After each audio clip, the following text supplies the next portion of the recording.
wonderful display out in the hall that's going to be an area where the Historic Commission will have revolving exhibitions, but for now, it is Stewart's exhibition, and I will turn it over to him. Thank you very much.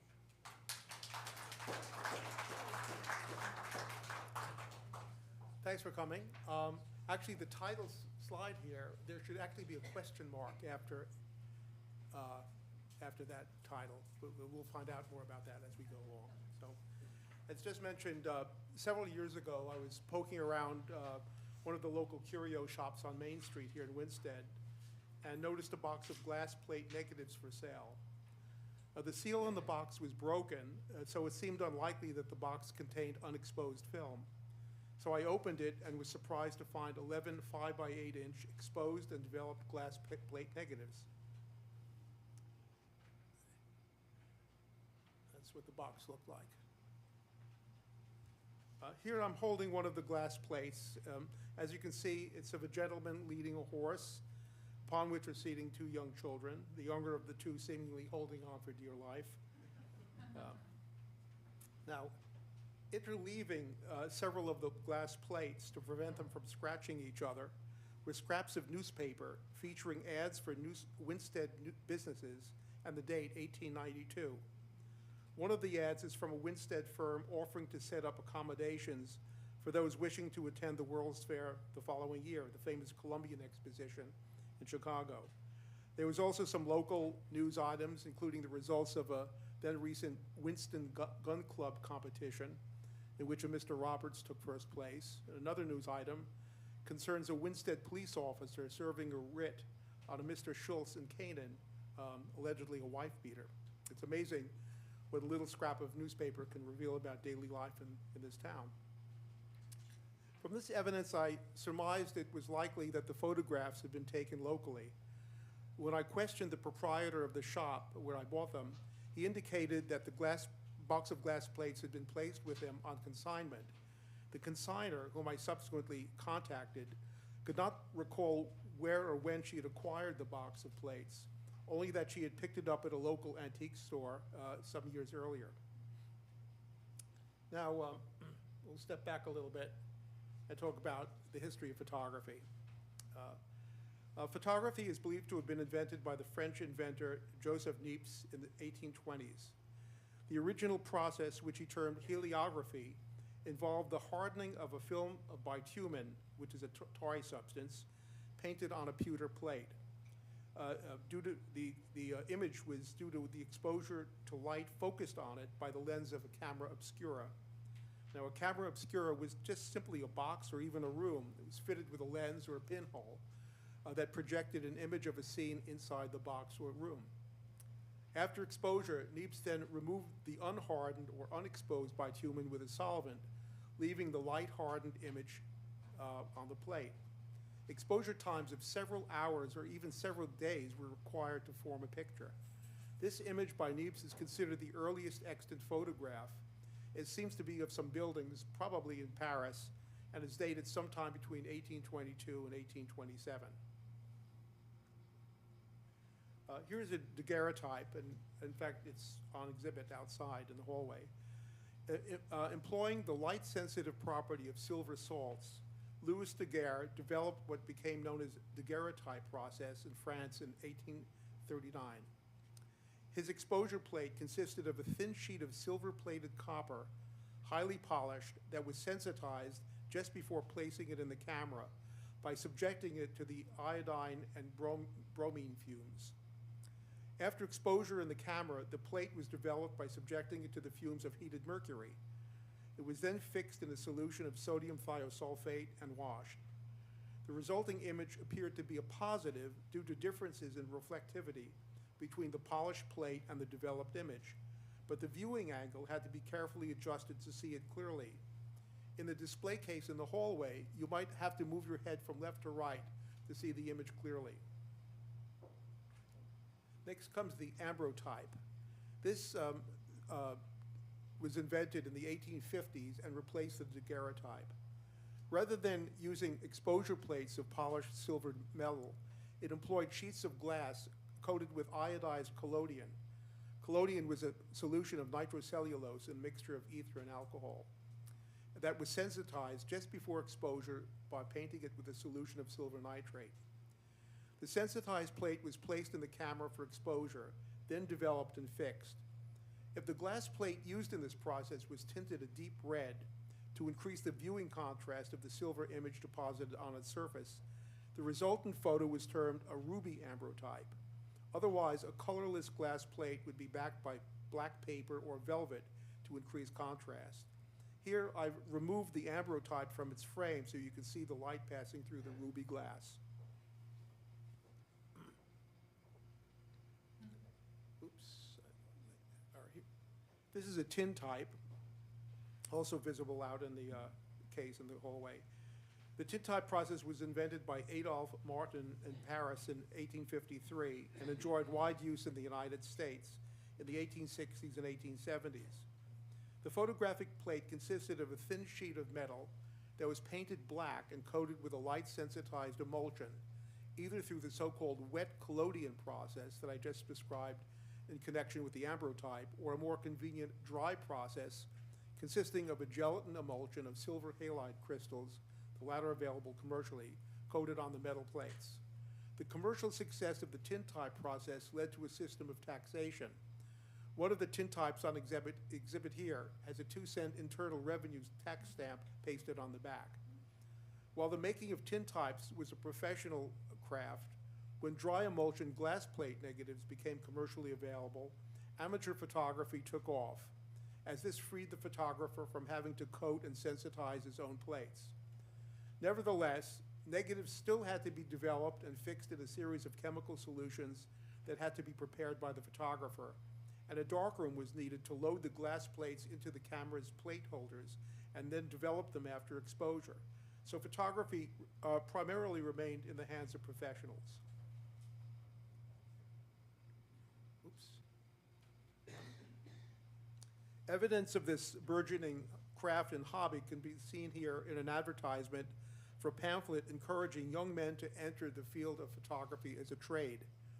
This pamphlet was published and distributed by Franklin Putnam, the manufacturer of camera equipment, including the camera in this exhibit outside. His advertisement encouraged young men to work for themselves, to be independent, and to learn a useful trade. Putnam also offered cash prizes for photographs made using one of his camera outfits. Here's a cartoon that that appeared in an English periodical called The Graphic. It was published on February 6, 1886, showing a young lady's unfortunate experience in photography. In the first frame, a maid is bringing her a package of photographic equipment that she had evidently ordered. In the second frame, she is setting up to photograph a man and his dog, but you can see a curious cat is overseeing the event on the wall behind. In the next scene, the dog has bolted after the cat, knocking over the camera and the sitter. In the next scene, our lady photographer is developing a glass plate negative by a safe light. One can see smoke billowing from a kerosene safe light, which I'll describe in a moment. Then we see her holding what is referred to as a blank. Evidently, the photo didn't turn out. And in the final frame, we find the dispirited lady, evidently exhausted by the experience, with a fan in her lap, preparing to sell her, quote, slightly damaged camera equipment. This is the Putnam Marvel tailboard camera, circa 1880s, here in the exhibit. It was made in a New York branch of the Scoville firm, the main branch being located in Waterbury, Connecticut, and founded in the early 19th century. The Scoville headquarters in Connecticut was principally involved in manufacturing items of brass, such as the lens mount on this camera, as well as the brass plates used in the daguerreotype process, as well as buttons used in Civil War uniforms. For example, you can buy those on eBay for about 20 or 30 bucks. They acquired the American Optical Company in New York in 1871. By the late 19th century, photography had become a booming business as well as an engrossing hobby. A camera such as the Putnam Marvel was used to make the photographs in this exhibition. Oops, wrong way, okay. As you can see in this advertisement, which appeared in 1892, When equipped with lens, tripod, a plate holder, and a wood carrying case, a camera outfit like this sold for $16.50, while the lens alone sold for $4.50. The remarkably well-preserved example in this exhibit is made of mahogany with brass fittings and a bellows constructed of cloth and cardboard. The camera's lens consists of a simple two-element cemented achromat of crown and flint glass around 1.6 inches in diameter. It has a focal length of about 9 inches and employs a rotating device to stop the lens down to adjust exposure or depth of focus. The largest opening in this simple diaphragm is numbered 15, which provides a working aperture of f15. The smaller openings are numbered 20, 25, and 35. The camera is equipped with a front shift and a rear tilt to control depth of focus and perspective control, though to a very limited degree by modern view camera standards. By perspective control, I mean that the convergence of verticals, which occurs when pointing an ordinary camera upward at a tall building, can be rendered parallel with this tailboard camera by maintaining the film plane parallel to the building and shifting the camera lens upward relative to the camera back. Depth of focus can be increased by tilting the lens relative to the film plane. This is a detail of the Waterbury lens manufactured by Scoville. It's nicely engraved with their name. And, oops. This is the photo of the Scoville factory in Waterbury. It's a postcard, actually. It was or is at 59 Mill Street, but I've not checked to see whether the building still exists. Unfortunately, they've been knocking down all those beautiful brick factory buildings in Waterbury. This is a detail of the ground glass camera back upon which the image is composed and focused. This is a plate holder with its dark slide partly pulled out. Visible is the brass spring used to maintain the glass plate in proper position so that its light-sensitive emulsion will be precisely positioned where the ground glass had been during focusing. Otherwise, the image on the glass plate would be out of focus. And here's a glass plate, a plate holder with a glass plate installed. That's actually the way I found it, actually. I don't know whether it had been exposed or was ready to be exposed. This is a photo of me composing and focusing an image on the ground glass. A focusing cloth was needed to shield the ground glass from ambient light so that the projected image could be seen clearly. I should point out that images on this type of camera appear upside down on the ground glass. Here I'm loading a plate holder. Note the ground glass back, which is hinged, is hanging down so that the plate holder can be snapped into place. Now, this is a modern version of that type of camera that's now termed a view camera, and there's another one on the right with a digital back attached. In 1994, I used this as well as an 8 by 10 inch version of this camera to photograph 25 Guarneri violins for an exhibition at the Metropolitan Museum of Art. The 2-volume exhibition catalog featured 200 life-size color photographs of these violins. The digital version on the right, which was developed just a few years ago, costs about $40,000 and must be tethered to a computer. I don't have one of those.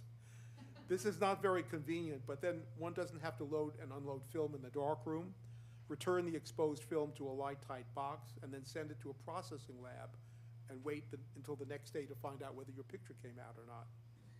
Also, there's no film and processing cost when using the digital back. The film and processing cost for making those photos for the Guarneri catalog totaled about $10,000. I didn't pay it, someone else did. Compared to the Putnam Marvel and other tailboard cameras of its era, the modern view camera features a far greater range of swings, tilts, and rising and falling lens boards and backs for more thorough control of perspective and depth of focus.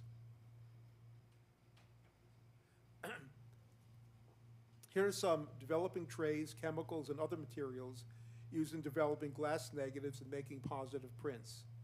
These particular glass trays are color-coded to prevent contamination, as developer solutions were alkaline, while the fixes were acidic, which served to neutralize and stop the development process. So unless the trays were very carefully washed after use, developer might be compromised by leftover trays as a fixer. Graduated measuring beakers and a balance were needed to mix the solutions in proper proportion. The balance shown here is a somewhat later Kodak balance from around 1930. Here are some late 19th century instruction manuals that describe the use of the camera, setting up a dark room, developing negatives, and making prints. This is a formula for a developer in one of those manuals. Though many of the chemical solutions could be made from scratch, Kodak and other firms eventually marketed prepared dry chemicals and stock solutions for use by both professional and amateur photographers.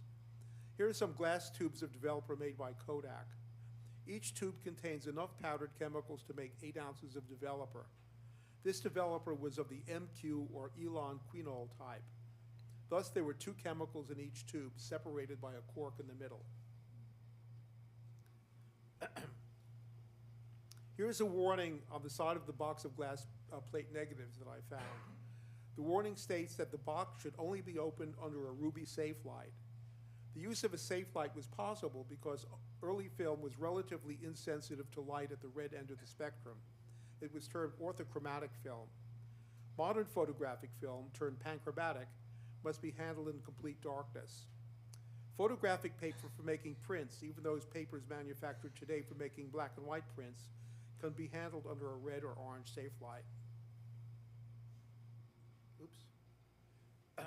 Here's an early Kodak ruby glass safe light. It uses a kerosene lamp and is fitted with a sheet of so-called ruby glass to filter the light. Safe lights like these became very hot in use. Several that I've seen have had most of their paint burned off. In the 1880s and 1890s, much of America was still not electrified, so safe lights like these were in wide use. Itinerant photographers traveling with horse-drawn covered wagons set up as darkrooms would have also used such kerosene safe lights. This light is on exhibit outside. As is this drying rack, used to dry the glass plates after they've been developed, fixed, and washed. This is a negative and a sheet of printing paper mounted in a printing frame that was made by the Scoville Company, the New York branch, that is. The back of the frame shows the clamping device used to maintain contact between the glass negative and the sheet of photosensitive paper. The printing frame could then be placed in sunlight or under a bright lamp to expose the paper. For some reason, the printing frame is equipped with a ratcheted counter on the back. It's possible the counter was set to remind the photographer of the number of seconds of exposure that a particular type of photographic paper required, either in daylight or artificial light. Here are some commercially available fixing and toning chemicals that were available during the period. After exposure, the paper print had to be fixed in a chemical solution that removed the unexposed and undeveloped silver salts from the paper. Otherwise, those remaining silver salts would continue to darken under exposure to ambient light and thereby obscure the image. The small vial once contained 15 grains of gold chloride, which was used in a technique termed metal replacement toning, in which the silver image was replaced with gold, which was more chemically stable. Gold toning did not turn the image a golden color, but rendered it rather bluish, which could be warmed up with a secondary toner, using generally sepia as the toning color. This is a retouching desk made by the Rochester Optical Company of New York circa 1890. It features a tilting mirror, which was used to direct light through a negative placed on the sheet of ground glass. An adjustable shade above the ground glass was used to prevent ambient light from obscuring the illuminated negative. Scratches, pits in the emulsion, and other flaws, including blemishes on those sitting for portraits, could be retouched on the negative with a pencil or ink. Once again, this is the box of paper, the box of glass negatives that I found in the curio shop. And now, basically for the photographs. The 10 photographs of this exhibit were made using commercially available gelatin silver emulsion glass plates manufactured by the Stanley Dry Plate firm of Newton, Massachusetts. As I've indicated, the dry plate gelatin silver process, developed around 1870, proved to be a great convenience to photographers, as they no longer had to prepare their own plates, which involved the complex coating and sensitizing process carried out in the darkroom described earlier. As I've also mentioned, the exposed and developed plates exhibited here, purchased in a curio shop in Winstead, were interleaved with bits of newspaper dated 1892 and featuring advertisements of Winstead businesses, so it is possible they were taken locally, perhaps by an amateur photographer rather than professionally, such as those by Winstead's prolific Frank DeMars, who opened his business and termed the Art Store on Main Street in 1904.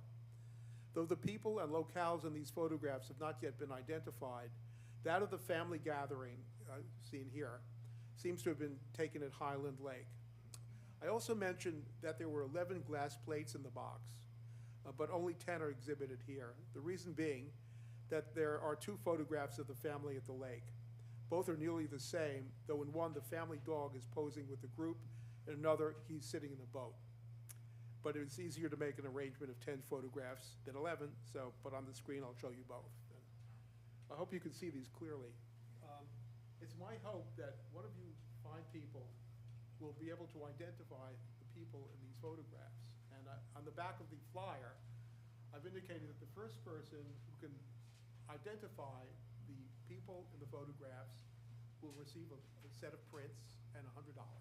So please come up if you need to see them more closely or whatever. So this is the family, which I think is probably on Highland Lake, but I'm not positive. This is another, basically the same group of people, but you can see the family dog, which was previously sitting on someone's lap, now appears to be in this little rowboat. So, there are a lot of women in the photograph. There's obviously a senior gentleman who's probably the head of the family, and there are only 3 men in these photographs. Another picture of 2 young women.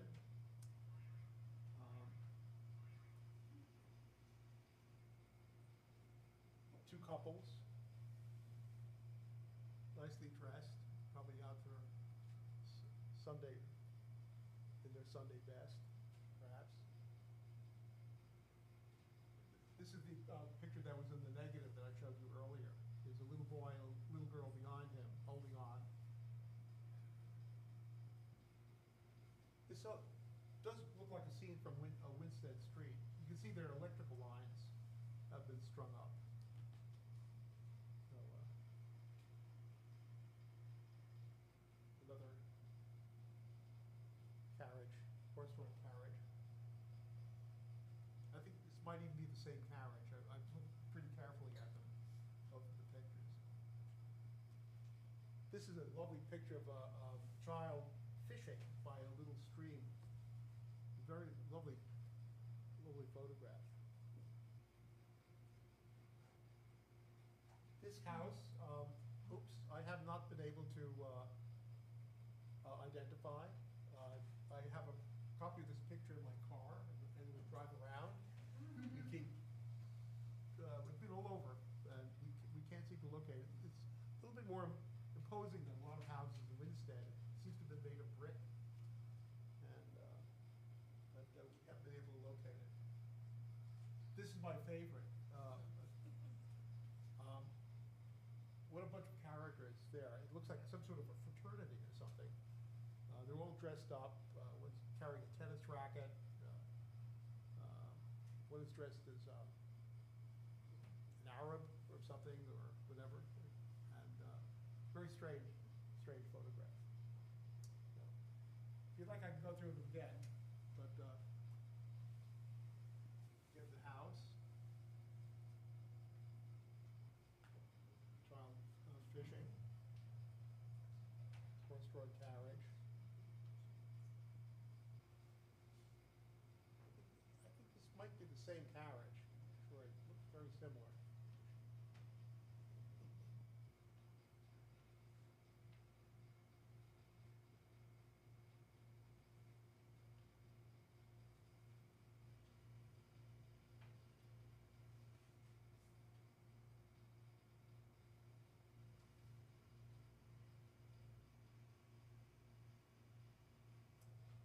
thoughts as to who the people are? These are also outside, aren't they? Yes, They're these are posted all outside, so you can have- outside in the hallway. For instance. You can come and have a look at them for the duration of the exhibit and see if you can match them up with anything in your photo albums at home or whatever. Yeah. Yes? You've got camera, 1890 camera or something. Can it still be used? Can you try to do a modern photograph? Yes, that camera out there is in excellent condition. And there are people today making glass plate negatives. There's, there's a revival of every kind of hobby and craft that you can imagine. So, the size of the plate is unusual. The sizes of sheet film these days are 4x5, 5x7, and 8x10. This is 5x8, so they would have to be specially made. But I have plate holders, and I could very easily use the camera, but You ought to take a picture of your group, the historic, picture, and then add it to that, and you can see the ancient stuff being used 100 years later. yeah, I don't know if this is the same type of camera. Also, these pictures are very, very sharp, Right. largely because the negative size is so large. And they're much better than you could do with a 35 millimeter camera today, but in some respects. There was no indication of who the photographer was. No, the box was unmarked. Often professional photographers like DeMars and so would mark their negatives. They would scratch numbers on them and things like that. And because if they were taking pictures of a lot of sitters and so on, if people wanted pictures in the future, they would be able to go through his negative file and make another print from them. So, I'm familiar with plates from like old astronomy telescopes.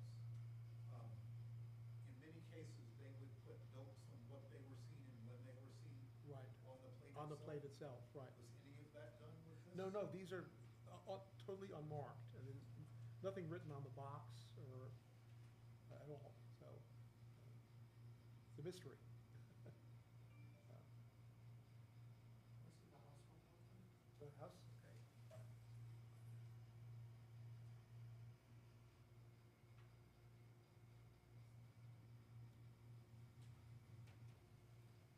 Also, the landscape seems a little on the flat side,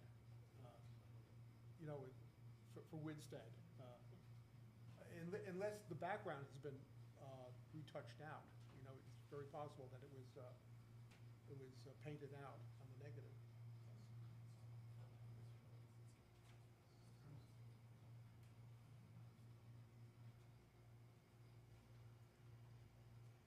Have you searched around for more tin types, or? They're readily available. You can go to eBay. Screen after screen, dozens and dozens of tin types you can find. Even daguerreotypes are a little rare, more expensive. Amber types are kind of in between. But you can buy them, an amber type for $20, $30, or tin type for about the same. They came in various sizes. Some that I've found have the original kind of paper cardboard frame, which is nice. That's how they were. I guess people could frame them, put them in albums themselves, but often when they were sold commercially, they had a paper, a cardboard, simple frame that the tin type went in. The daguerreotypes and the amber types were often fitted into elaborate cases. Some of them made of gutta percha or molded materials, very decorative, with gilded frames inside. So. Yes? What's the reason for the color ruby in the safe light? That makes the light safe. In other words, light coming through the ruby filter will enable you to see what you're doing, but it won't fog the film or the paper. Does it have to do with the Yeah, as I Because mentioned, red is the slowest colors. early films and so were not sensitive to red light. The red end of the That spectrum. vibrates, yeah, at the slowest rate, Right. right, yeah, so Yeah. that I probably. mean, modern film, actually, sometimes you can use a very, very dark green filter. But normally, when you're loading developing tanks and things that are darker with modern film, you have to be very careful that no light leaks in, otherwise it fogs the film and ruins the image. You showed a similar camera being used in your work. Is the modern day advantage of that the size of the plate, or what is it? Well, Reason? Two things, the larger plate. I mean, for example, when I photographed those Guarneri violins, we were going to be making life-size views, front, back, sides, the 4 views of the scroll and things like that. And we wanted really super good resolution. We wanted to be able to see details very clearly, and also color rendition and gradation of images was better the larger the piece of film. And also those cameras, as I said, you can do all sorts of perspective control with and focus. For example, if you've ever used even a 35mm camera, you have depth of field issues. You have to stop the lens down. You don't have that problem so much with cell phone cameras because the focal length of the lens is so short. You have almost infinite depth of field, whatever you're doing, pretty much. But one of the tricks with a view camera is if you keep the camera back parallel to your subject, the shape is not distorted. But for example, if I wanted to photograph all the tiles on this floor from here like to infinity, what I would do is I would tilt the lens board so that the plane of the film and the plane of the lens board coincided with the plane of the floor. And then everything falls into focus. It's magic, actually. So it's not magic, it's optics. So, it's very useful. And also, as I mentioned, if you point your camera up at the Empire State Building, for example, all the parallels begin to converge, as you get to the top of the building. But with a view camera, you keep the back parallel to the building, and then to get the upper part of the building in the image, you just raise the lens board, and the image circle of the lens using these cameras is enormous. So you can use any part of it, pretty much, to get your. I don't even know really how much these cameras are being used even today. I mean, the digital back camera, as I said, made by a Swiss company for $40,000, and you have to be pretty serious and successful in your work to afford something like that. But then again, although those cameras are quite a bit smaller because the digital back is really actually quite small. So, but as you know, with digital cameras, they're just fabulous with sharpness these days. But I've just drawn the line with spending that kind of money on a camera. Not important to me at this point. Can you blow that up on the screen? I'm not sure. I wouldn't know how to do that. I probably would. Oh, there we go. There you go. Just bring it down a little bit. Well, that's another issue.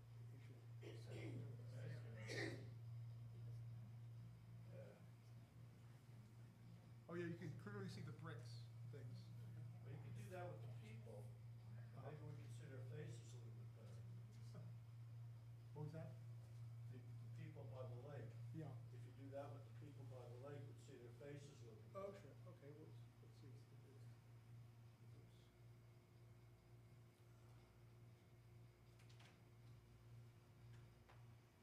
my image here.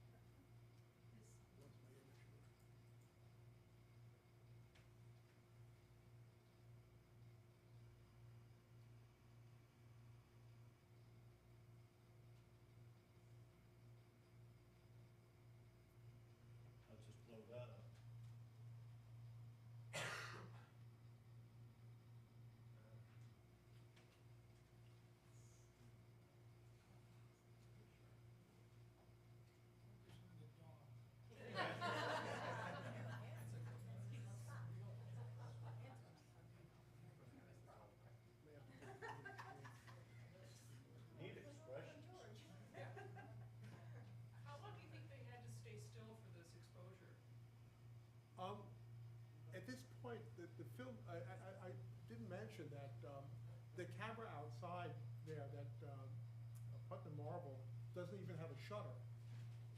You know, most cameras shoot at 60th of a second or 125th of a second. When that camera was made in the 1880s, the film was so slow,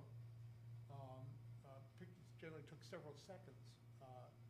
And so basically, a photographer might use his hat in front of the lens. You have to go like this, close it, open and close it. Making the prints using that printing frame that I showed you, that you could actually see the image developing in sunlight. You could actually see it darkening, and you could peek under the negative if you were careful to see it when it was ready. But then you would have to fix it afterward to wash out all the undeveloped silver halides so that it wouldn't continue to darken under just general lighting. So let's see if I can do this.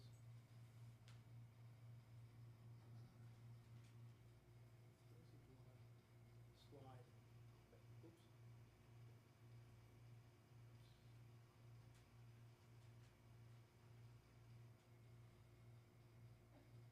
Is that a steamboat in the background? It's what it seems like, yes. I think it is.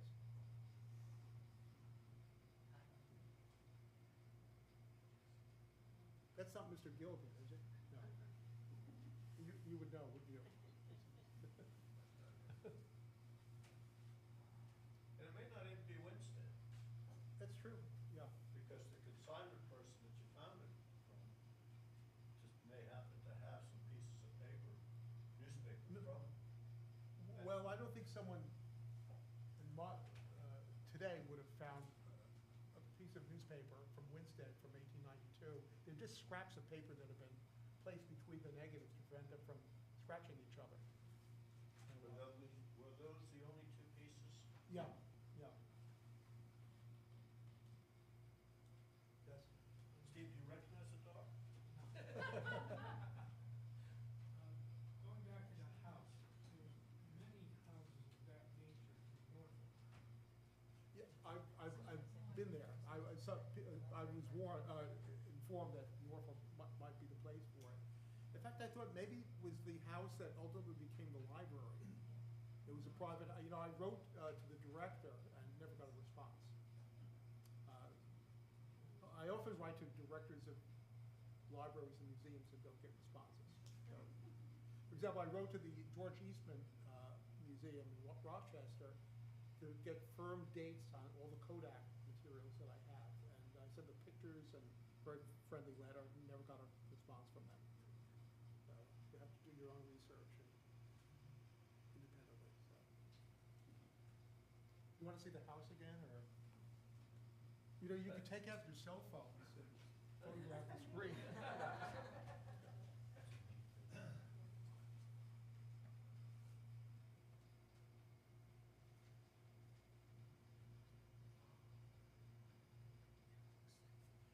Yeah, that does look like a steamboat to me.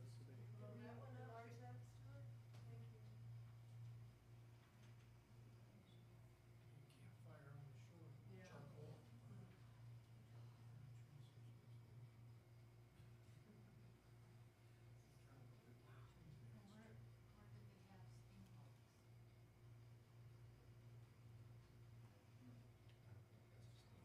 Yeah, I don't think that's on the bottom. It might be a fire or something on the floor.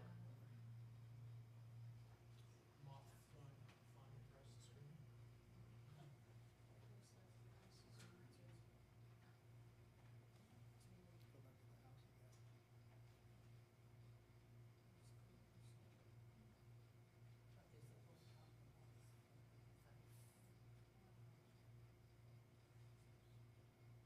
Go back to the house again. It's not behaving.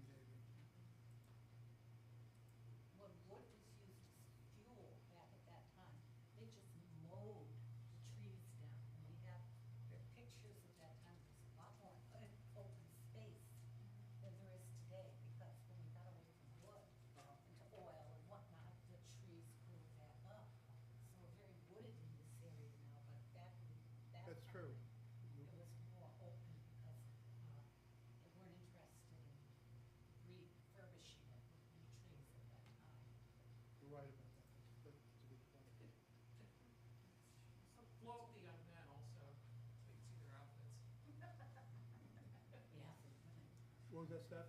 Blow up the young men when you have a chance, we can see their outfits a little bit better. Okay, yeah, I'll blow that up. The Halloween festival. It's a very unusual chimney because it's got two windows on either side of the fireplace. No footing that goes down to the. That's gotta be from a play. Think so? Well, what book is? It's a strange play, though. Involved tennis and. Stewart, It could be a Halloween one. They're all guys, and they all look about the same age, Yeah. like a college group. Yeah, it could be a fraternity. or That something. Chad, that guy that looks like you. It sure does. Excellent.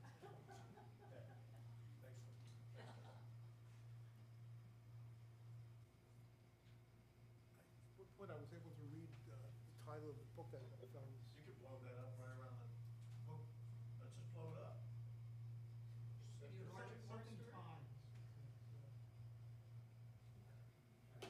well, yeah, on the original, the negative, I'll work on that. Yeah. Can you make it bigger on the screen? Yeah, there you go. Something times, it says. The top, something, something times. Town times, it says. You know the publication Town Times? Have to look that up.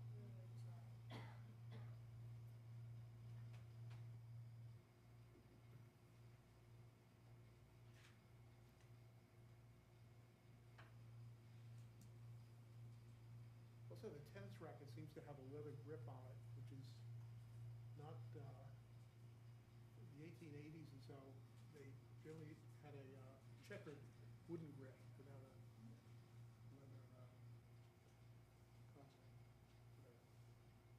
I wonder if the A is Amherst College. Those, yeah, could be.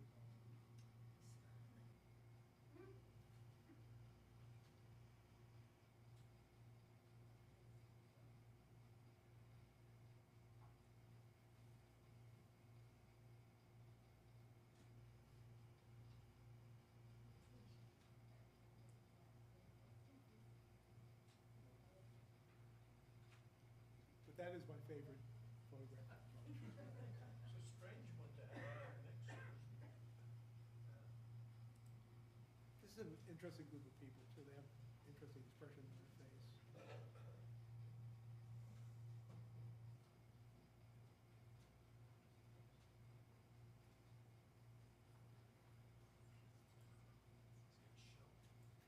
So I hope one of you can identify them.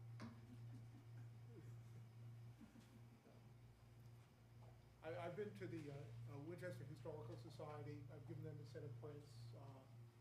They weren't able to identify the locales or the people. And, you know, I've circulated them a bit, but I just, You try the. I'm counting on you folks. Try the historical societies that live in Norfolk. Yeah, I should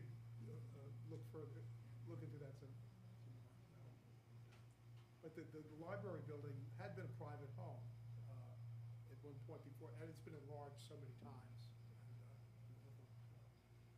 But I thought maybe they had some sort of, maybe it was the old house, I don't know.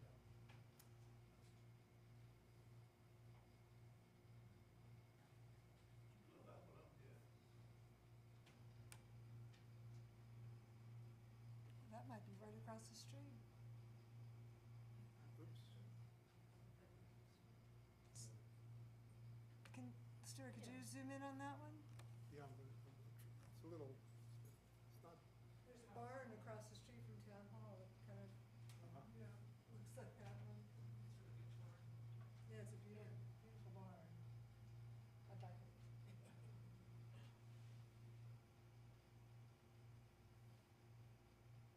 Does anyone know when electrical lines were put in this town? Or? I know we have a picture of our house, it's supposed to be 1904, and you see all the electrical lines Uh-huh.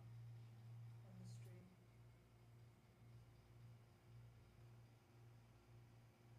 there's also, you know, curb and Mm. sidewalk. There's higher windows in the building to the right, also suggests more of a.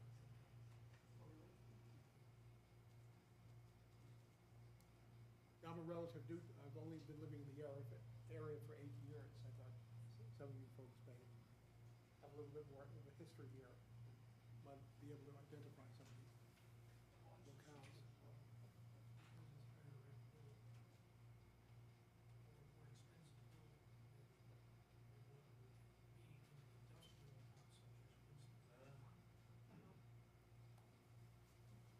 I think this is extremely good conversation.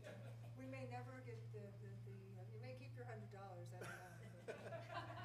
Thank you all for coming. Thanks.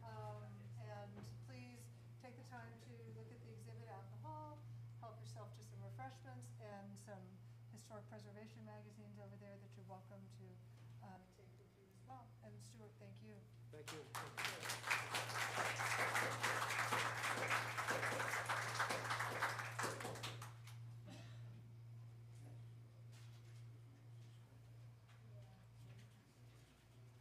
Get these online. Get these photographs online. Yes, that's true.